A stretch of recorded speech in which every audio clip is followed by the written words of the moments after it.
नमस्कार, मी प्रशांत कदम. वाईड अँगलच्या आजच्या भागामध्ये तुम्हा सगळ्यांचं स्वागत. महाराष्ट्रातल्या सत्ता संघर्षाच्या प्रकरणामध्ये राज्यपालांचा तो जो निर्णय होता, बहुमत चाचणी उद्धव ठाकरे सरकारला करायला लावण्याचा, तो निर्णय योग्य ठरणार की अयोग्य, हे सगळं प्रकरण खरं तर पात्रता आणि अपात्रतेच्या एका महत्त्वाच्या मुद्द्यावरती आधारलेलं आहे. पण याच्यामध्ये राज्यपालांचा जो निर्णय आहे तो देखील आता खूप वादाचा मुद्दा बनलेला आहे. आणि जर स्थिती पूर्ववत करायची झाली तर त्याची सुरुवात राज्यपालांच्या निर्णयापासून होणार का, या संदर्भात एक अत्यंत महत्त्वाचा युक्तिवाद आज दोनही बाजूंनी झालेला आहे. आणि त्यामुळं आज सुप्रीम कोर्टामध्ये नेमकं काय झालं आणि जे झालं त्याचा नेमका अर्थ काय, हे आपण पुढच्या काही मिनिटांमध्ये समजून घेणार आहोत. सगळ्यात पहिल्यांदा म्हणजे आज ठाकरे गटाचा युक्तिवाद पूर्ण झाला. आज अभिषेक मनू सिंघवी, जे ठाकरे गटाचे दुसरे ज्येष्ठ वकील आहेत, त्यांनी युक्तिवादाला सुरुवात केली. आणि पहिल्यांदा त्यांचा युक्तिवाद याच मुद्द्यांवरती आधारित होता की महाराष्ट्राची ही जी केस आहे, या एका केसचा भविष्यामध्ये खूप गंभीर परिणाम होणार आहे आणि त्यातले जे 4-5 धोक्याचे मुद्दे आहेत त्याचा सुप्रीम कोर्टानं विचार करायला पाहिजे. पहिला मुद्दा त्यांचा असा होता की इतक्या सहजपणे तुम्ही अध्यक्षांचे अपात्रतेच्या कारवाईच्या संदर्भातले हात बांधून टाकणार आहात का? कारण या केसमध्ये काय झालेलं होतं, एक अविश्वासाची नोटीस पाठवली आणि त्याच्यानंतर उपाध्यक्ष नरहरी झिरवळ यांना निर्णयच घेता आलेला नव्हता. भविष्यामध्ये पण तुम्ही असंच होऊ देणार आहात का, हा त्यांचा सवाल होता. दुसरं त्यांचं म्हणणं होतं की सकारात्मक पद्धतीने असेल किंवा नकारात्मक पद्धतीनं सुप्रीम कोर्टानं अध्यक्षांच्या निर्णयामध्ये हस्तक्षेप करणं योग्य आहे का? साहजिकच ते कशाबद्दल बोलत होते तर 27 जूनला सुप्रीम कोर्टानं जो एक निर्णय दिला होता, ज्या निर्णयाच्या अंतर्गत त्यांनी विधानसभेचे उपाध्यक्ष नरहरी झिरवळ यांचा अधिकार जो आहे तो एक प्रकारे स्थगित केला. त्यांना सांगितलं की 12 जुलैपर्यंत तुम्हाला निर्णय घेता येणार नाही. आणि दरम्यानच्या काळामध्ये 2च दिवसांनी सुप्रीम कोर्टानं फ्लोर टेस्टला परवानगी दिली होती. म्हणजे अशा पद्धतीनं सुप्रीम कोर्ट हस्तक्षेप करून अध्यक्षांचे निर्णय बाधित करणार का, हा एक गंभीर प्रश्न आहे ज्याचा विचार कोर्टाला करावा लागेल आणि त्याचा निर्णय किंवा त्याची चिंता कोर्टाने केली पाहिजे, असं अभिषेक सिंघवी म्हणत होते. दुसरं म्हणजे बहुमत चाचणी करायला लावली उद्धव ठाकरे सरकारला राज्यपालांनी, आणि ती कोणाच्या पत्रावरती केली? तत्कालीन विरोधी पक्षनेत्यांच्या आणि काही अपक्ष आमदारांच्या पाठिंब्यावरती, की आता या सरकारनं विश्वास जो आहे तो गमावलेला आहे. पण कुठल्याही सरकारला खाली खेचण्याचे, निवडून आलेल्या सरकारला खाली खेचण्यासाठी अविश्वासाचा प्रस्ताव जो आहे तो आणावा लागतो सभागृहामध्ये. आणि तो येण्याच्या आधीच राज्यपालांनी स्वतःहून असं सांगणं की फ्लोर टेस्ट करा म्हणून, तर हे चुकीचं होतं. आणि त्यामुळं राज्यपालांच्या या एका निर्णयामध्ये त्यांनी अनेक गोष्टींचा निकाल लावला. कारण इथं डिस्क्वालिफिकेशनचे सुद्धा मुद्दे होते. ते सगळे मुद्दे राज्यपालांच्या त्या निर्णयानं निकाली लावले आणि त्यामुळं त्यांचं हे कृत्य जे आहे ते घटनाबाह्य आहे, हे सांगायचा प्रयत्न अभिषेक मनू सिंघवी यांनी केला. दुसरं त्यांचं म्हणणं हे पण होतं की सुप्रीम कोर्ट सुद्धा पक्षामध्ये फूट झालेली आहे की नाही हे ठरवण्याचं काम कोर्टाचं नाही आहे, ते काम आहे आयोगाचं. पण या स्थितीमध्ये राज्यपालांच्या निर्णयानं त्यांनी ते स्वतःच करून टाकलं. कारण ज्या क्षणी त्यांनी एकनाथ शिंदे यांना आणि त्यांच्यासह 16 आमदार जे होते त्यांना फ्लोर टेस्टला बसू पण दिलं आणि एकनाथ शिंदेंना शपथ देणं, याच्यामध्येच एक प्रकारे एकनाथ शिंदे यांची शिवसेना ही खरी शिवसेना आहे हे राज्यपालांच्याच निर्णयानं ठरवून टाकलं, जे की हे काम निवडणूक आयोगाचं होतं ठरवणं.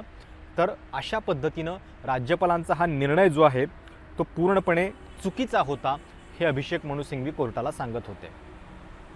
त्यांचं कोर्टाला म्हणणं पण हे होतं की आपण वारंवार या गोष्टीची चिंता करतोय ना की आता स्थिती नेमकी पूर्वपदावरती कशी न्यायची, घड्याळाचे काटे कसे उलटे न्यायचे. तर तुम्ही राज्यपालांचा हा जो निर्णय आहे तो रद्दबातल करा.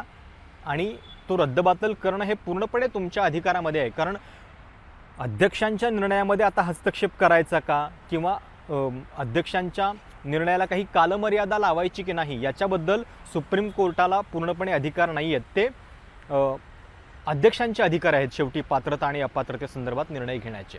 त्यामुळं त्याच्यामध्ये पडण्यापेक्षा सुप्रीम कोर्टानं राज्यपालांचा हा जो निर्णय आहे तोच रद्दबातल करावा आणि हा निर्णय रद्दबातल ठरवणं हे पूर्णपणे सुप्रीम कोर्टाच्या अधिकार क्षेत्रात येणारी बाब आहे आणि ती कोर्टानं करायला पाहिजे असं अभिषेक मनु सिंघवी सांगत होते। एक प्रकारे या संपूर्ण केसमध्ये जर स्थिती मागे न्यायची झाली तर ती कशी मागे नेता येईल याच्यावरती खूप वेगवेगळ्या पर्यायांची चर्चा झाली आणि त्याच्यातला आज हा एकमेव पर्याय जो आहे तो अभिषेक मनु सिंघवी यांनी सांगितला की राज्यपालांचा निर्णय जो आहे तो तुम्ही रद्दबातल ठरवला पाहिजे। आणि त्यांचं म्हणणं काय होतं की राज्यपालांच्या निर्णयामध्ये एक प्रकारे त्यांनी शिवसेनेतली जी फूट आहे ती त्यांनी रिकग्नाइज केली। कुठला गट जो आहे तो वैध आहे हे त्यांनी स्वतःच ठरवून टाकलं आणि एकनाथ शिंदेंना शपथ देऊन एक प्रकारे त्या गटाला एक कायदेशीर ओळख जी आहे ती सुद्धा राज्यपालांच्याच निर्णयाने दिली आणि त्यामुळे तो निर्णय रद्दबातल झाला पाहिजे, तिथून सुरुवात झाली पाहिजे घड्याळाचे काटे मागे नेण्यासाठी, हे अभिषेक मनु सिंघवी यांचं कोर्टाला म्हणणं होतं।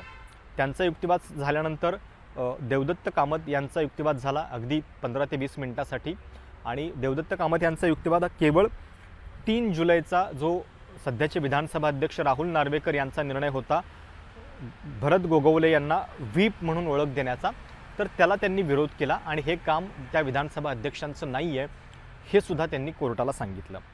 आता हे झाले सगळे ठाकरे गटाचे युक्तिवाद, म्हणजे आधी कपिल सिब्बल, त्याच्यानंतर अभिषेक मनु सिंघवी आणि नंतर देवदत्त कामत या 3 वकिलांनी ठाकरे गटाच्या वतीनं बाजू मांडली आणि आज लंच नंतर नीरज किशन कौल जे शिंदे गटाचे वकील आहेत त्यांनी युक्तिवाद सुरू केला।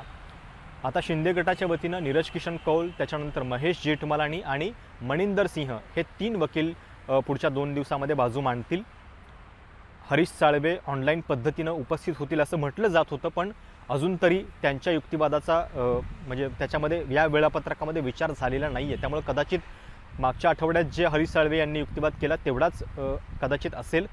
आता हे 3 वकील जे आहेत ते शिंदेंच्या वतीनं बाजू मांडतील, राज्यपालांच्या वतीनं तुषार मेहता सॉलिसिटर जनरल आहेत ते बाजू मांडतील। पण आज जेव्हा नीरज किशन कौल यांनी युक्तिवाद केला तेव्हा त्यांनी पहिल्यांदा या सगळ्या मुद्द्यावरती शिंदे गटाचं काउंटर काय असेल याचं उत्तर दिलं। सगळ्यात पहिल्यांदा म्हणजे त्यांचं म्हणणं असं होतं की या लोकांची केस जी आहे ती कुठल्या गोष्टीवरती आधारलेली आहे, तर ती की शिवसेना पक्षामध्ये फूट पडलेली आहे आणि या सगळ्या संदर्भात अपात्रतेची कारवाई या आमदारांच्यावरती होणं अपेक्षित आहे आणि त्यामुळं सुप्रीम कोर्टानं त्या संस्थांना या गोष्टी अपात्रतेसंदर्भातल्या ठरवायला न देता सुप्रीम कोर्टानं त्याच्यामध्ये आता निर्णय घ्यावा, हे ठाकरे गटाचं याचिकेमध्ये म्हणणं आहे आणि हे कसं चूक आहे हे सांगण्याचा प्रयत्न नीरज किशन कौल यांनी केला। त्यांचं म्हणणं आहे की मुळात हा मुद्दा जो आहे आमच्या केसमध्ये आम्ही कधीच पहिल्या दिवसापासून हे म्हणत नाही आहोत की शिवसेना पक्षामध्ये फूट पडलेली आहे किंवा ही मर्जरची केस आहे किंवा ही 10th शेड्यूलची केस आहे। आमचं म्हणणं हे आहे की हे इंट्रा पार्टी डिसेंट आहे, म्हणजे हा पक्षांतर्गत विरोधाचा मुद्दा आहे, याच्यामध्ये आम्ही कुठेही पक्षांतर केलेलं नाही आहे। आणि त्यांचं म्हणणं असं होतं की कपिल सिब्बल यांनी जो युक्तिवाद केला ठाकरे गटाच्या वतीनं आणि त्याच्यामध्ये युक्तिवाद संपवताना ते जे म्हणाले की ही केस मी जिंकण्यासाठी किंवा हारण्यासाठी उभा नाही आहे, तर घटनात्मक मूल्य जी आहेत किंवा घटनात्मक मूल्यांची नैतिकता टिकून राहावी या देशामध्ये यासाठी मी युक्तिवाद करतोय। तर कपिल सिब्बल यांच्या या वक्तव्याचा एक प्रकारे त्याच्यावरती टीका करत नीरज किशन कौल म्हणाले की एकीकडे हे लोक असे घटनेचे एवढी मोठमोठी उदाहरणं देत आहेत आणि कशासाठी आम्ही उभे आहोत तर याची नैतिक कारणं सांगतायत, पण दुसरीकडे हेच लोक घटनेतल्या काही गोष्टींवरती मात्र विश्वास ठेवत नाही आहेत। त्यांचं म्हणणं होतं की राज्यपालांचा जो बहुमत चाचणी बोलावण्याचा जो निर्णय होता तो पूर्णपणे घटनेला धरून होता आणि त्याच्यावरती प्रश्न निर्माण करणं राज्यपालांच्या या निर्णयावरती म्हणजे एक प्रकारे याच सुप्रीम कोर्टाच्या 9 जजेसनं जो निर्णय दिलेला आहे SR बोम्मई केसमध्ये त्या निकालालाच हे एक प्रकारे लोक मानायला तयार नाही आहेत का आणि दुसरीकडे घटनेची उदाहरणं देत इमोशनल वक्तव्य करतायत, असा युक्तिवाद जो आहे तो नीरज किशन कौल यांनी केला। 2 निकालांचा हवाला त्यांनी दिला आणि हे 2 निकाल काय आहेत, एकतर पहिला म्हणजे SR बोम्मई केस जे 1989 मधलं प्रकरण होतं।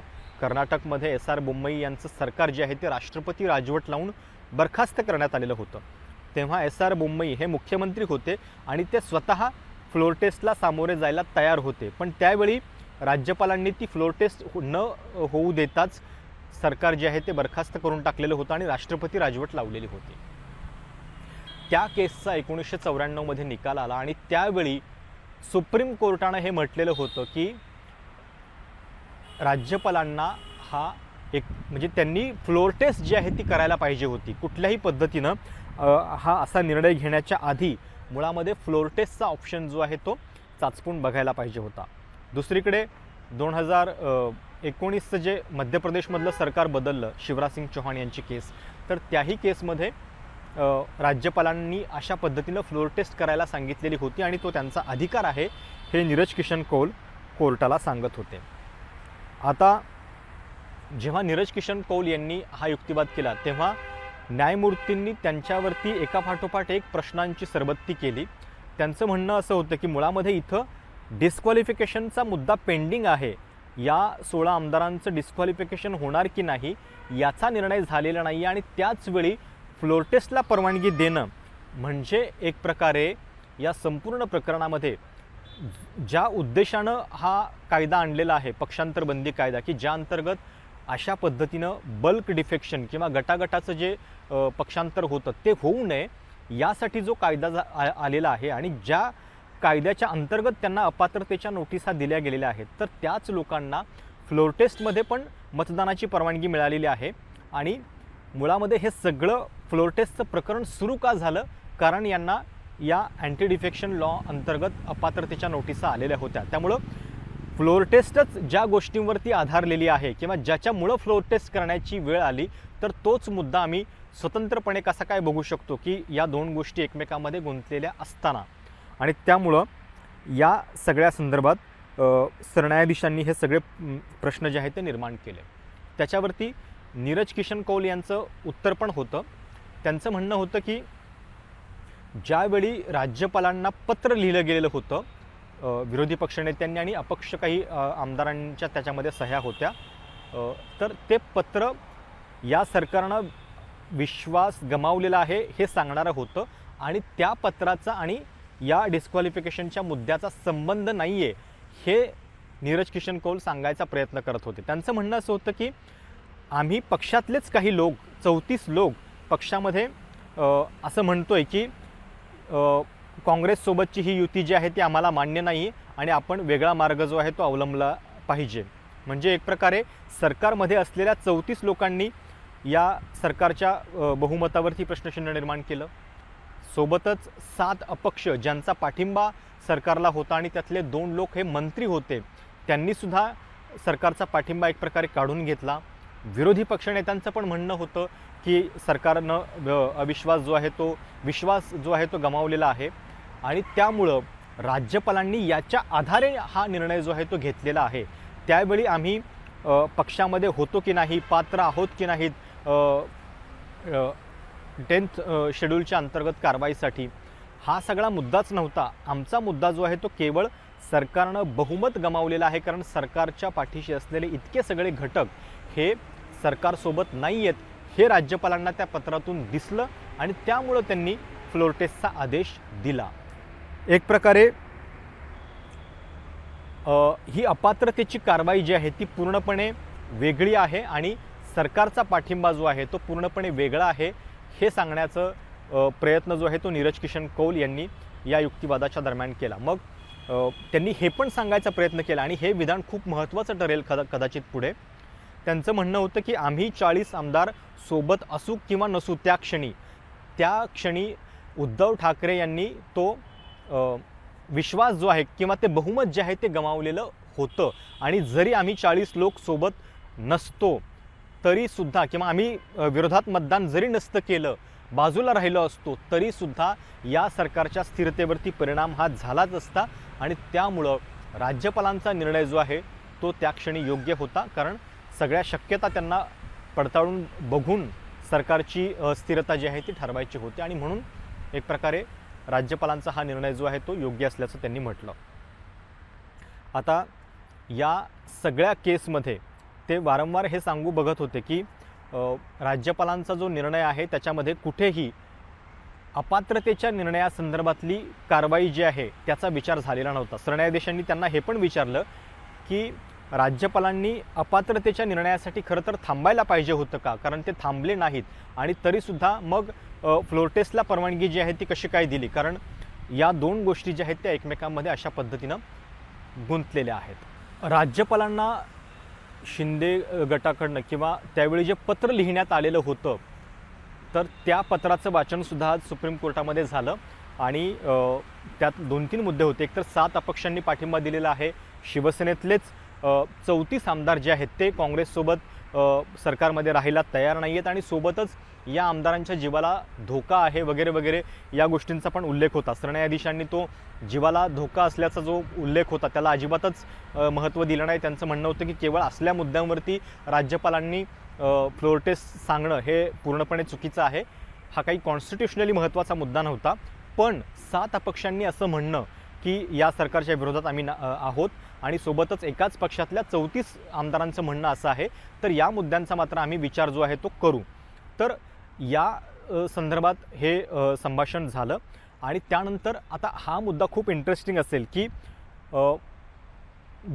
फ्लोर टेस्ट राज्यपालांनी जी बोलवली त्या निर्णयाचं समर्थन तर शिंदे गट करतोय, सोबतच त्यांचं म्हणणं आहे की हा मुद्दा डिस्क्वालिफिकेशनचा नाही आहेच मुळामध्ये, कारण आणि विलिनीकरणाचा तर प्रश्नच नाही, कारण आम्हीच मूळ शिवसेना आहोत आणि केवळ एका पक्षामध्ये एवढ्या मोठ्या संख्येनं लोक जे आहेत ते वेगळं मत मांडतायत आणि त्याच्यामुळं सरकार जे आहे ते बदलतंय, कारण त्या सरकारमध्ये काँग्रेससोबत राहण्यामध्ये आम्हाला इंटरेस्ट नव्हता, आमचा विरोध होता आणि त्यामुळं हे सरकार बदललेलं आहे. तर या पार्श्वभूमीवरती आता युक्तिवाद जो आहे तो सुरू झालेला आहे. बघावं लागेल की याच मुद्द्यावरती आता नीरज किशन कौल उद्या नेमके काय मुद्दे मांडतायत. पण आजच्या जर सुनावणीचं सार आपण बघायला गेलो तर एक दिसतंय, ठाकरे गटाच्या वतीनं राज्यपालांच्याच निर्णयावरती प्रश्नचिन्ह निर्माण करण्यात आलं आणि राज्यपालांच्याच निर्णयाला रद्दबातल करा म्हणजे हा सगळा प्रश्न मिटेल असं त्यांनी सांगितलं. तर दुसरीकडे राज्यपालांचा जो निर्णय आहे तो पूर्णपणे योग्य होता. SR बोम्मई आणि शिवराज सिंग चौहान या 2 केसचं उदाहरण शिंदे गटाच्या वकिलांनी दिलं. त्यांचं म्हणणं असं होतं की केवळ ते काही पात्रता आणि अपात्रतेचे मुद्दे राज्यपालांच्या समोर नव्हतेच, मुळात ते केवळ हे बघत होते की सरकारच्या पाठीमागं असलेलं बहुमत जे आहे ते हलताना दिसतंय आणि या केसमध्ये मग त्यांना फ्लोर टेस्ट करायला सांगितलं तर त्यात काय चूक, असं त्यांचं म्हणणं होतं. अर्थात अपात्रतेचा मुद्दा प्रलंबित असताना आणि डिस्क्वालिफिकेशनचा मुद्दा निकाली निघालेला नसताना फ्लोर टेस्ट बोलावणं योग्य आहे का? ज्या लोकांच्या विरोधात नोटीस आहेत त्यांना परत फ्लोर टेस्टमध्ये भाग घेऊ देणं हे योग्य आहे का? असे अनेक प्रश्न सरन्यायाधीशांनी विचारलेले आहेत. त्याच्या संदर्भात आता पुढे काय युक्तिवाद होतोय हे देखील पाहणं महत्त्वाचं असेल. उद्या आणि परवा 2 दिवस खूप महत्त्वाचे असतील.